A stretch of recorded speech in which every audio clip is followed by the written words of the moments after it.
At this point, I'd like to introduce the moderator of this webinar, Dr. Monica Peak. Dr. Peak is a professor at the University of Chicago, where she works as a clinical internist, bioethicist, and health services researcher with a focus on health disparities. Dr. Peak is the Director of Research and Associate Director at the McLean Center for Clinical Medical Ethics, the Associate Director of the Chicago Center for Diabetes Translation Research, and the Executive Medical Director of Community Health Innovation. Dr. Peak, over to you.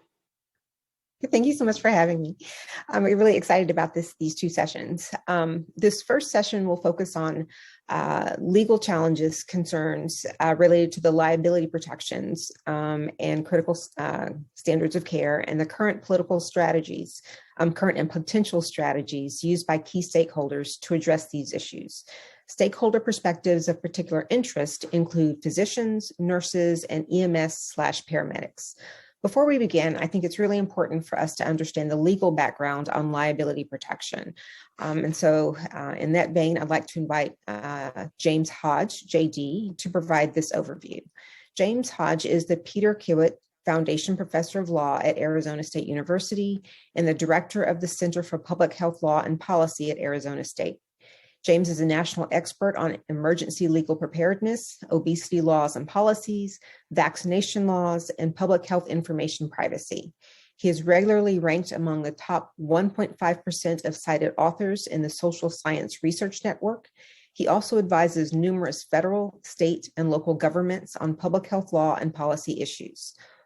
Audience members, please make sure that you submit your name, affiliation, and questions or comments via the box below the live feed. James, take it away. Dr. Peak, thank you so much. What a pleasure to be able to join you all today. I bring you greetings from Phoenix, Arizona. Good morning to all of us on the West Coast. Good afternoon to everybody on the East Coast and anywhere in between with that time change over the weekend. We have got a compelling topic that I'm going to be very brief on in relation to what I'll set up for our panel here later that Dr. Peak will lead us through in great order. And that is the critical issues around liability risks and solutions in relation to crisis standard of care implementation. Next slide. One of the things that, let's just get ourselves grounded in regards to how we think this through legally and ethically.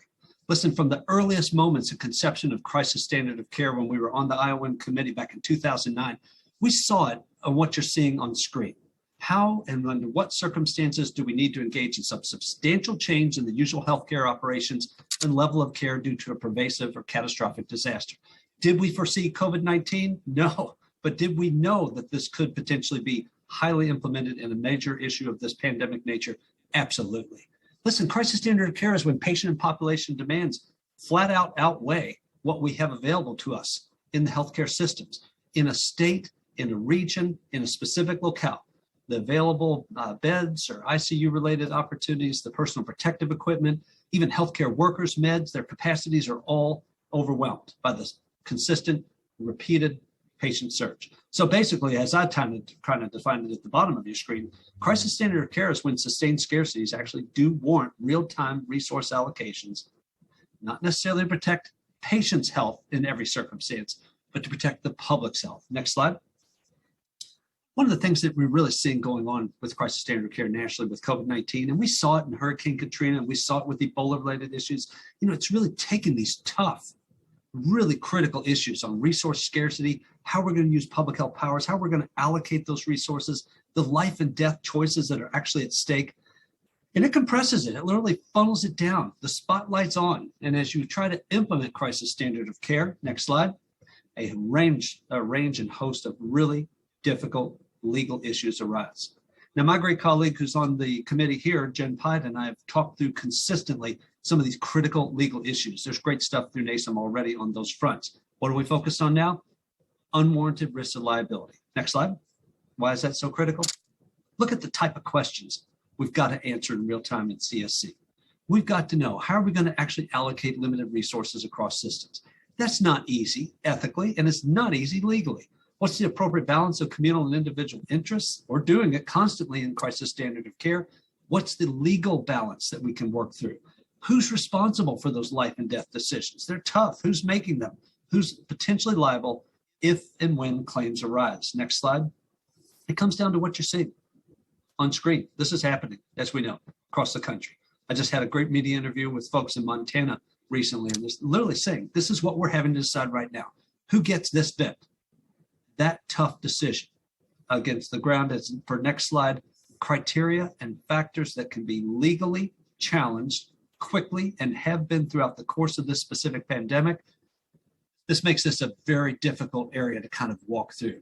So what we've really kind of shown here on screen are the specific legal basis of which at least some jurisdiction, some crisis standard of care plan, some level of government has called out as potentially problematic legally. Everything you're seeing in red, when we're actually down to tie-breaking decisions, as almost always comes down to it in crisis standard of care at some point in implementation, don't use these specific factors in red, or at least in a lot of jurisdictions. What's left? The factors you're seeing in green. But to be sure, even these specific factors don't always provide the level of certainty that you would hope for in implementing crisis standard of care. As per our next slide, every single one of these entities you're seeing on screen, the healthcare workers, the hospitals as entities themselves, triage committees within those hospitals set up by CSC plans designed to make those tough decisions, the labs, EMS workers, public health officials, they're all concerned, as per the next slide, of ending up in this, what I call web of liability risks. This is a very serious diagram illustrating not everything that we can throw at a specific healthcare entity in the throes of crisis standard of care, but the risks, the perceptions, the idea that you could be liable under all of these circumstances for everything from constitutional concerns to pure cases of negligence alleged by patients or their families in the case of specific losses of patients during the throes of an emergency. Next slide. Nobody in COVID-19 wants to end up as Dr. Anna Powell, became during Hurricane Katrina, the poster case for what can happen in an emergency event when specific authorities or specific claims are raised against efforts that are done laudably, hopefully in every case, by doctors and healthcare workers trying to actually effectuate crisis standard of care. Next slide. So the question, I think that the panel will really do a great job of today is thinking through, and the one we've been literally working through for the last 10 years to resolve, is how do you actually approach liability against the backdrop of specific claims? Well, first of all, let's recognize what you're seeing throughout any standard of care implementation. You're making shifts constantly. Conventional care to contingency care, that's a busy night at the ER. That does not require us to get to the level of what we see with crisis care. But when you get to that level of crisis care, because you've had an increasing number of patients, you've been working hard to address those patient needs, the liability risks are escalating. Meanwhile, you have less number of ICU beds and volunteers and PPE. When you get to that point, there's really two major proposals that have been put out there nationally to actually absolve or at least assess the liability-related issues. One, follow the evolving standard of care. Address what you might see as a liability issue based on the crisis standard as implemented. If a doctor otherwise has met that standard, there's no liability. That's nice. But it leaves open the door to potential questions later judicially, highly problematic. The second issue, provide enhanced liability protections. Next slide. That is the dominant choice among healthcare providers at every level of government, federal, state, local, provide multiple liability protections against the backdrop of what may be faced as pure claims of negligence, otherwise against the backdrop of these tough decisions. What you're seeing underneath that umbrella is all the different ways in which if you can fit under that umbrella during the throes of these crisis standard of care events because of a declared emergency or otherwise, you may be protected from liability. This is not about keeping patients from accessing any care, but it is about saying there are definitive liability protections to assure doctors in hospitals and everyone around them you can make these tough choices. Final slide.